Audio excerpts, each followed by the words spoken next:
Emmanuel gospel ministries Bangalore தலைமை போதகர் reverend Kirubanathan அவர்கள் வழங்கும் இன்றைய ஆத்மீக தேன். அன்பானோரே, இந்த அக்டோபர் மாதத்திலும் கர்த்தரால் ஆட்கொள்ளப்பட்ட சில குணாதிசயங்களை தியானித்து அதன் ஆசீர்வாதங்களை சுதந்திரித்துக் கொள்கிறவர்களாயிருப்போம். இன்று தினத்தின் தியானத்திற்காக காயு 3 யோவான் 2 வசனம். பிரியமானவனே, உன் ஆத்துமா வாழ்வது போல நீ எல்லாவற்றிலும் வாழ்ந்து சுகமாயிருக்கும்படி வேண்டுகிறேன். ஆம் பிரியமானவர்களே, இயேசு கிறிஸ்துவின் மார்பிலே சாய்ந்த அன்பு நிறைந்த யோவான் காயுவை பார்த்து வாழ்த்தி விண்ணப்பிக்கிறது என்னவென்றால், உன் ஆத்துமா வாழ்வது போல நீ எல்லாவற்றிலும் வாழ்ந்து சுகமாயிருக்க வேண்டும்.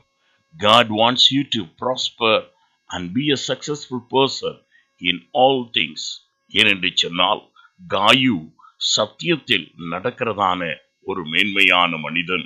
அவர் எதை செய்தாலும் உண்மையாய் செய்கிறவராய் இருந்தார்.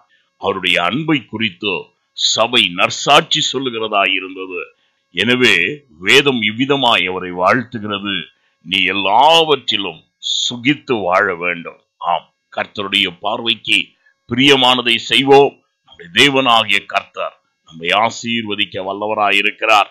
நான் உங்களுக்காய் ஜெபிக்கட்டும். எங்களை அதிகமாய் நேசிக்கும் அன்புள்ள பிதாவே, எங்களுடைய உள்ளங்கள் எப்பொழுதும் உம்மோடு இணைந்த உமக்கு பிரியமானதை செய்து எந்த வேலைகள் செய்தாலும் நாங்கள் உண்மை உள்ளவர்களாக உம்முடைய சத்தியத்தில் நடக்கிறவர்களாய் காணப்பட அனுகிரகம் செய்யும்.